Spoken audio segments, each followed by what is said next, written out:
Hello everyone, ఇలాంటి videos మీకు ముందుగా కావాలి అనుకుంటే మా ఛానల్ని సబ్స్క్రైబ్ చేసుకొని పక్కనే ఉన్న బెల్ ఐకాన్ని క్లిక్ చేయండి. అప్కమింగ్ రివ్యూలోకి వెళ్ళిపోదాం. పద్మావతి ఆ గోడౌన్లోకి అడుగు పెట్టగానే విక్కీ మనసుకి తెలుస్తుంది. విక్కీ పాపం చుట్టూ చూస్తూ, ఎందుకో పద్మావతి నాకు దగ్గరలోనే ఉందనిపిస్తుంది. పద్మావతి ఒకవేళ ఇక్కడికి వచ్చుంటుందా? తనకి తెలియదనుకుంటా. కానీ ఎందుకు నాకు పద్మావతి దగ్గరగానే ఉన్నట్లు అనిపిస్తుంది అని చుట్టూ చూస్తూ చాలా బాధపడుతూ ఉంటాడు విక్కీ. ఇటువైపు పద్మావతి కూడా అలా మెల్లగా లోపలికి వెళ్తుంది. ఇంకా రౌడీలందరూ అయితే భోజనం చేస్తూ బిర్యానీ తింటూ ఉంటారు. వాళ్ళకి కనబడకుండా దొంగతనంగా పక్క నుండి వస్తుందన్నమాట పద్మావతి. రేయ్, ఎలాగో వాడికి మిరపకాయ బజ్జీలు ఇచ్చేశాం కదా, మనం కాసేపు రెస్ట్ తీసుకుందాం అని ఇంకా రౌడీలైతే కాసేపు నిద్రపోతూ ఉంటారు. ఇంకా పద్మావతి దొంగతనంగా పాపం సైలెంట్గా వాళ్ళకి ఎలాంటి సౌండ్ రాకుండా అలా మెల్లగా వస్తుంది. ఇంకా మెల్లగా వచ్చేలోపు పద్మావతి కాళ్ళకి ఒక చైర్ తగలడంతో పద్మావతి కింద పడిపోతుంది. అమ్మా అని గట్టిగా అరుస్తుంది పద్మావతి వాయిస్ విన్న విక్కీ ఒక్కసారిగా షాక్ అయిపోతాడు. ఇంకా పద్మావతి అయితే మామూలుగా సైలెంట్గా ఉండిపోతుంది. పద్మావతి అని విక్కీ గట్టిగా అరుస్తూ ఉంటాడు. ఇటువైపు రౌడీలైతే ఫోన్లో మూవీ చూసుకుంటూ ఉంటారు. అన్నా, నాకేదో సౌండ్ వినిపిస్తుందన్నా అని అంటాడు ఒక రౌడీ.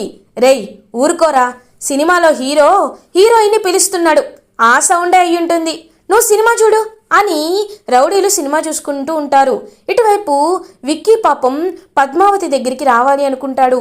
పద్మావతి ఏమో సారు అని వెతుకుతూ ఉంటుంది. ఆల్రెడీ ఒక చేతి కట్లు విప్పేసి ఆ రౌడీ వెళ్ళిపోతాడు కాబట్టి విక్కీ ఇంకొక చేతి కట్లు కూడా విప్పుకుంటాడు.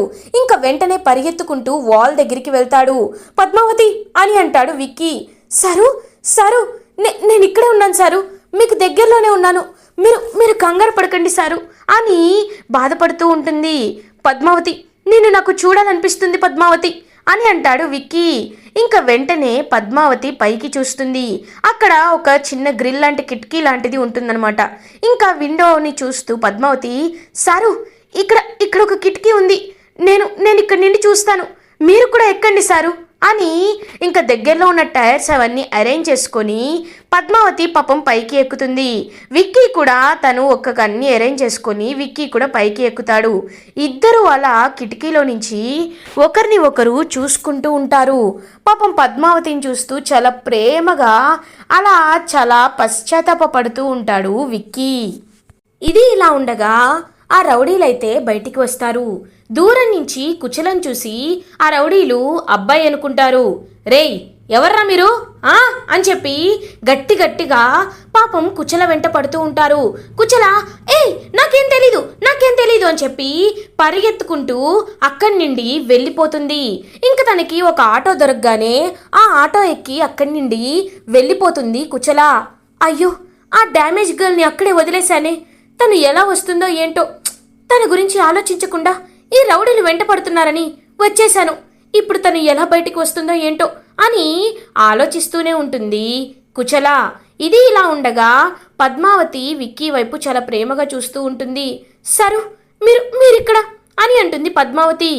నాకు తెలుసు పద్మావతి, నువ్వు నన్ను ఎలా అయినా వెతుక్కుంటూ వస్తావని, నన్ను కాపాడడానికి ఒక దేవతలా వస్తావని నాకు తెలుసు పద్మావతి అని అంటాడు విక్కీ. సరు, మీరేమి కంగారు పడద్దు, ఒక్క నిమిషం ఆగండి, నేను మిమ్మల్ని ఎలా అయినా కాపాడుకుంటాను అని ఇంకా దగ్గరలో ఏదైనా పెద్ద వస్తువు ఏమైనా కనబడుతుందేమోనని చూస్తూ ఉంటుందన్నమాట పద్మావతి. ఇంకా అదొక ఫ్యాక్టరీ లాంటిది కావడంతో అక్కడ ఒక పెద్ద యాక్స్ లాంటిది కనబడుతుందన్నమాట పద్మావతికి.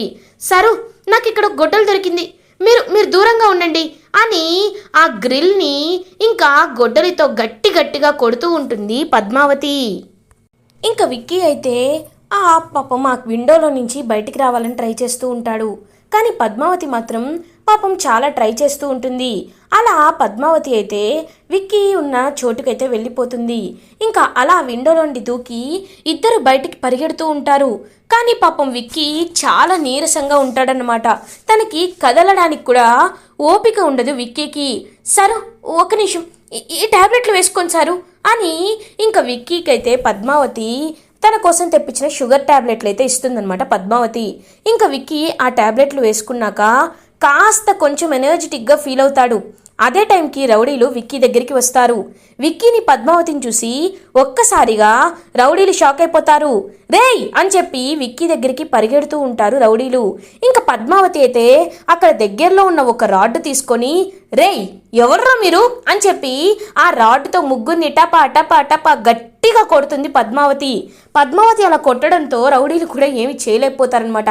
ఇంకా ఏయ్ ఆపో అని చెప్పి ఎంత చెప్పినా సరే పద్మావతి మాత్రం వాళ్ళని గట్టిగా టపా టపా టపా అని చెప్పి కొడుతూనే ఉంటుంది.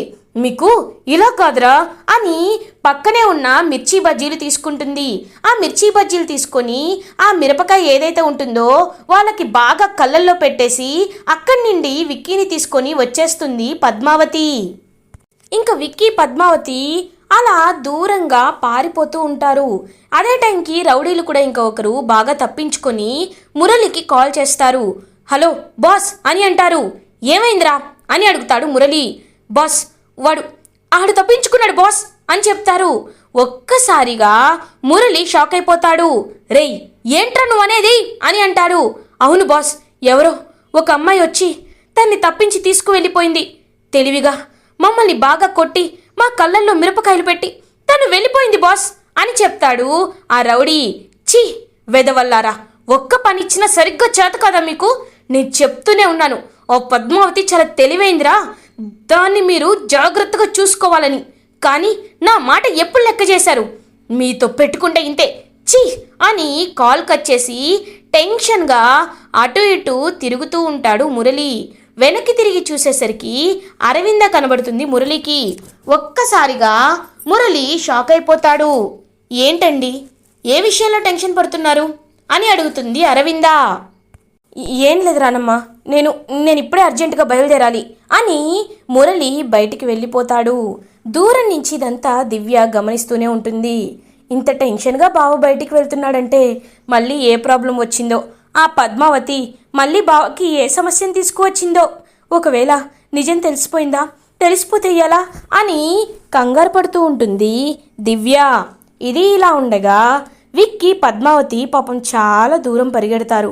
పద్మావతి అయితే ఇంకా పరిగెడుతూనే ఉంటుంది, కానీ విక్కీ చాలా అలసిపోతాడు. ఇంకా పాపం పక్కనే పద్మావతి అయితే వెళ్ళి విక్కీ కోసం వాటర్ తీసుకొని వస్తుంది. సరు తాగండి సరు తాగండి అని పాపం వాటర్ తాగిపిస్తుందనమాట పద్మావతి విక్కీకి. ఇంకా విక్కీ అయితే పద్మావతి వైపు చాలా పశ్చాత్తాపంతో చూస్తూ ఉంటాడు. సరు ఏమైంది సరు అని అడుగుతుంది. పద్మావతి అని పద్మావతి చేతులు పట్టుకుంటాడు విక్కీ. పద్మావతి ఒక్కసారిగా షాక్ అయిపోతుంది. నన్ను క్షమించు Padmavati, I'm so sorry Padmavati, నేను చాలా చాలా అంటే చాలా అపార్థం చేసుకున్నాను పద్మావతి. ఎప్పుడు నువ్వు నన్ను ప్రేమిస్తున్నావని తెలిసినా ఆ మురళి చెప్పిన మోసపూరిత మాటలు విని నిన్ను దూరం పెట్టాను. నువ్వు నాపై చూపిస్తున్నది కపటి ప్రేమ అని, నువ్వు నాపై చూపిస్తున్నది నిజమైన ప్రేమ కాదని ఇన్నాళ్ళు నేను నమ్మాను పద్మావతి. కానీ ప్రాణం దాకా వచ్చేంతవరకు అసలైన నిజాలు నాకు తెలియలేదు. నన్ను కిడ్నాప్ చేసింది ఎవరో తెలుసా? ఆ మురళినే అని అంటాడు విక్కీ. నాకప్పుడే అనుమానం వచ్చిండది సారు, ఆ మురళీగాడే ఇదంతా చేసుంటాడని. కానీ ఇప్పుడు మీరు చెప్తున్నారు కదా, ఇంకా వాడిని వదిలేదేలే అని అంటుంది పద్మావతి. ఖచ్చితంగా పద్మావతి, వాడిని నా చేతులతో చంపేస్తాను అని అంటాడు విక్కీ. అప్పుడే ఒక క్లాప్ సౌండ్ వినపడుతుంది. శభాష్ విక్కీ, శభాష్, నన్ను చంపుతావా? నేను నీ కళ్ళ ముందే ఉన్నానుగా విక్కీ అని అంటాడు మురళి. మురళిని చూసి కోపం కట్టలు తెంచుకుంటుంది విక్కీకి. రేయ్ అని ఇంకా విక్కీని కాలర్ని గట్టిగా పట్టుకుంటాడు విక్కీ. మురళి కాలర్ని గట్టిగా పట్టుకుంటాడు విక్కీ. ఇంకా విక్కీ మాత్రం మాటలకి మురళి నవ్వుతూ ఉంటాడు. సరు అని అంటుంది పద్మావతి. పద్మావతి నన్ను ఆపద్దు, ఈరోజు వీడి శవంతోనే నేను ఇంటికి వెళ్తాను అని అంటాడు విక్కీ. విక్కీ, నీకు ఆవేశం ఎక్కువ, ఆలోచన తక్కువ. ఒకసారి నేను చెప్పేది, నేను చూపించేది చూస్తే నన్ను శవంగా ఇంటికి తీసుకువెళ్ళాలా, పూలదండేసి ఇంటికి తీసుకువెళ్ళాలా, బావగా ఇంటికి తీసుకువెళ్ళాలో నువ్వే డిసైడ్ చేసుకో అని అంటాడు మురళి. వెంటనే పద్మావతి మురళి చెంపపై పట్టను ఒకటి కొడుతుంది. మురళి ఒక్కసారిగా షాక్ అయిపోతాడు. ఏందిరా, ఏంది నువ్వు? మమ్మల్ని ప్రశాంతంగా ఉండనివ్వవా? మమ్మల్ని ప్రశాంతంగా బ్రతకనివ్వవా? ఎన్ని రోజులు నీ ఆటలు సాగుతాయనుకున్నాను, కానీ ఈరోజు నా భర్తకి నేనంటే ఏంటో తెలిసింది, నా ప్రేమేంటో తెలిసింది. నీ కొప్పటి నాటకానికి తెరపడింది. ఇంకా ఏం చేయగలవురా నువ్వు? మమ్మల్ని ఏం చేయగలవురా అని అడుగుతుంది పద్మావతి. పాపం పరిగెట్టి విక్కీ కనబడ్డాడనే సంభ్రమాశ్చర్యంలో నువ్వొక విషయాన్ని మర్చిపోయినట్లున్నావు.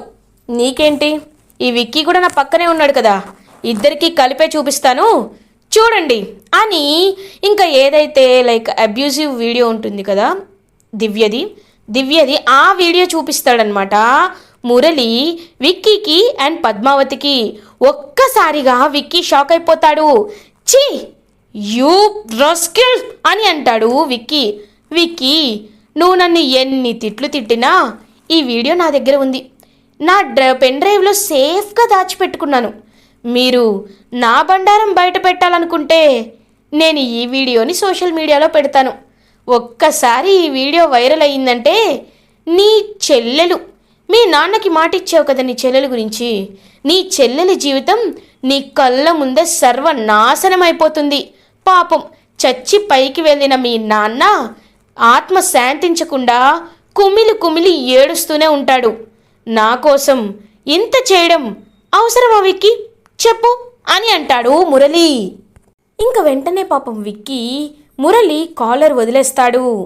పద్మావతి ఛీ అని అంటుంది. మీరు నన్ను ఎంత చీదరించుకున్నా, ఎంత తూవన్నా జరిగేది ఇదే.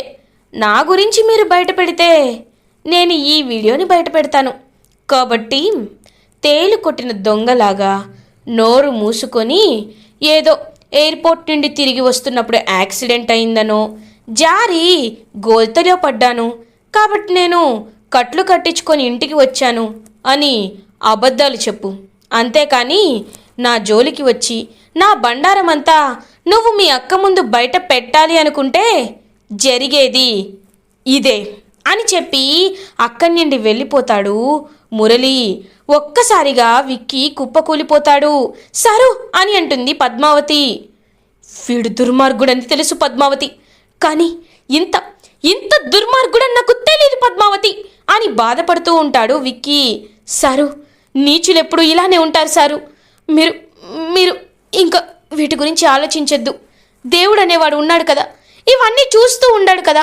ఖచ్చితంగా అరవింద వదిన గారికి వీడి గురించి ఎప్పుడు నిజం తెలియాలో అప్పుడే దానంతటా అదే తెలుస్తుంది సారు. అంతేకాని ఇప్పుడు నిజాన్ని బయటపెట్టి దివ్య జీవితాన్ని మన చేత్తో మనం నాశనం చేసుకోకపోవడమే మంచిది సారు, నాశనం చేసుకోకపోవడమే మంచిది. రండి సారు, ఇంటికి వెళ్దాం అని పాపం పద్మావతి విక్కీని ఇంటికి తీసుకువెళ్తుంది. ఇది ఇలా ఉండగా మురళి ప్రశాంతంగా ఇంటికి రీచ్ అవుతాడు. బావా, ఇందాక నువ్వు చాలా హడావిడిగా కంగారు పడుతూ బయటికి వెళ్ళావు, ఇప్పుడు ప్రశాంతంగా వస్తున్నావు. మన గురించి ఏమీ తెలియలేదు కదా అని అంటుంది దివ్య. కంగారు పడకు దివ్య, ఏమీ తెలియలేదు, నువ్వు ప్రశాంతంగా ఉండు అని హ్యాపీగా చెప్తాడనమాట మురళి. మనసులో మాత్రం పాపం పిచ్చిది గొర్రె బాగా మర్డర్ చేసావని నమ్మినట్టు నన్ను నమ్ముతుంది. దీన్ని అడ్డం పెట్టుకొని నేను వాళ్ళతో ఆడుకుంటున్నాననే విషయం పాపం ఈ దివ్యకి తెలీదు. ఎన్నాళ్ళు నమ్ముతావో నమ్ము, నాకు కావాల్సింది కూడా అదే అని మనసులో చాలా ఈవిల్గా ఆలోచిస్తూ అక్కడి నుండి వెళ్ళిపోతాడు మురళి. ఇంకొంచెం గ్యాప్లోనే పద్మావతి అండ్ విక్కీ కూడా ఇంటికి రీచ్ అవుతారు. విక్కీని అలా చూసిన అరవింద ఒక్కసారిగా షాక్ అయిపోతుంది. విక్కీ అని పరిగెత్తుకుంటూ విక్కీ దగ్గరికి వస్తుంది. అక్క, నువ్వెందుకు అక్క ఇంత కంగారు పడుతున్నావు అని అడుగుతాడు విక్కీ. ఏంట్రా, ఒంటి నిండా ఈ దెబ్బలేంటి, ఈ బ్యాండేజ్ ఏంటి, అసలు ఏమైందిరా? పద్మావతి, అసలు ఏమైంది విక్కీకి, ఏమైందిరా అని అడుగుతుంది అరవింద. అక్క అది అని కంగారు పడుతూ ఉంటాడు. పద్మావతి పాపం ఇంకా తమాయించుకుంటూ, ఏం లేదు వదిన గారు, ఈయనకి మన మీద ప్రేమ పుట్టుకొచ్చిందంట. అక్కడ వర్క్ అంతా త్వరగా కంప్లీట్ చేసేసుకొని ఎయిర్పోర్ట్లో ఇక్కడికి వచ్చారు. ఇక్కడికి వచ్చే దారిలో చిన్న యాక్సిడెంట్ అయ్యిండది అంతే అని అంటుంది పద్మావతి. యాక్సిడెంటా? నువ్వు ఎందుకురా? ఎందుకు విక్కీ ఇంత నిర్లక్ష్యంగా ఉంటావు? సీట్ బెల్ట్ పెట్టుకోవచ్చు కదా అని కంగారు పడుతూ ఉంటుంది అరవింద. అక్క, నాకేమీ కాలేదు కదా. నీ ప్రేమ, నీ ఆప్యాయతలు నాపై ఉన్నన్నాళ్ళు నాకేమీ కాదక్కా, నాకేమీ కాదు. నువ్వున్నావు, నా ప్రాణానికి ప్రాణం నా పద్మావతి ఉంది. ఎప్పటికైనా నన్ను నా పద్మావతి కాపాడుకుంటూనే ఉంటుంది. నువ్వేమీ బాధపడకక్కా, రా వెళ్దాం అని పాపం ఇంకా విక్కీ పద్మావతిని లోపలికి ఇన్వైట్ చేస్తుంది అరవింద. ఇంకా అందరూ ఎవరి రూమ్కి వాళ్ళు వెళ్ళిపోతారు. ఇది ఇలా ఉండగా ఈవినింగ్ అవుతుంది. పాపం విక్కీకి పద్మావతి జ్యూస్ తీసుకుని వస్తుంది. ఇంకా అందరూ హాల్లో కూర్చుని ఉంటారు. విక్కీ వాళ్ళ నాన్నమ్మ ఇంకా మాట్లాడుతూ ఉంటుందన్నమాట. అరే, అందరితో ఒక విషయం మాట్లాడాలి అనుకుంటున్నాను. మన అరవిందకి ఎలాగో కొద్ది నెలల్లో డెలివరీ అవ్వబోతుంది. తనకి మన ఆచార ప్రకారం శ్రీమంతం జరిపించాలి అని అంటుంది విక్కీ వాళ్ళ నాన్నమ్మ. నారాయణ, అమ్మా మొన్నే శ్రీమంతం జరిపించామమ్మా. మొన్న కళ్యాణ్ పెళ్ళికి వెళ్ళాం కదా, అదే రాజ్ వాళ్ళ తమ్ముడు దుగ్గిరాల ఇంటి కళ్యాణ్, వాళ్ళ ఇంట్లోనే శ్రీమంతం జరిపించాం అని అంటారు. ఒరే, వాళ్ళ ఇంట్లో జరిపించడం కాదురా, శ్రీమంతం అంటే ఏదో పైపైన చేసేది కాదు. మన ఇంట్లోనే అన్ని ఆచారాలకు తగ్గట్టు శ్రీమంతాన్ని హుందాగా జరిపించాలి అని అంటుంది విక్కీ వాళ్ళ నాన్నమ్మ. ఇంకా అందరూ హ్యాపీగా ఫీల్ అవుతారనమాట. అరవిందా, నువ్వేమంటావమ్మా అని అంటారు. నేనేమంటాను నాన్నమ్మ, మీ ఇష్టమే నా ఇష్టం అని చెప్తుంది. పంతులు గారికి ఫోన్ చేస్తాను, మంచి ముహూర్తం చూడమని చెప్తే రేపు చాలా మంచి ముహూర్తం ఉందని చెప్పారు. కాబట్టి రేపు శ్రీమంతం జరిపించాలి. అరవింద శ్రీమంతాన్ని అందరూ ఘనంగా జరుపుకోవాలి. పుట్టబోయే బిడ్డ గురించి అందరూ మంచిగానే మాట్లాడుకోవాలి అని చెప్పి ఇంకా ఒక ఆర్డర్ అయితే పాస్ చేస్తారు విక్కీ వాళ్ళ నాన్నమ్మ. ఇంట్లో వాళ్ళందరూ అయితే ఇంకా వాళ్ళ టెన్షన్స్ అన్ని మర్చిపోయి రేపు అరవింద శ్రీమంతం కాబట్టి హ్యాపీగా ఉంటారు. మురళి మాత్రం అయితే ఇదే కరెక్ట్ ఛాన్స్, త్వరగా నేను చేయవలసిన పనులు నేను చేయాలి అని మురళి ఒక ప్లాన్ని వేసుకుంటూ ఉంటాడు. ఇలా ఎపిసోడ్ ఎండ్ అవుతుంది. ఫర్దర్ ఎపిసోడ్ రివ్యూస్ ముందుగా మీకు కావాలి అనుకుంటే మా ఛానల్ని సబ్స్క్రైబ్ చేసుకోండి. Thanks for watching.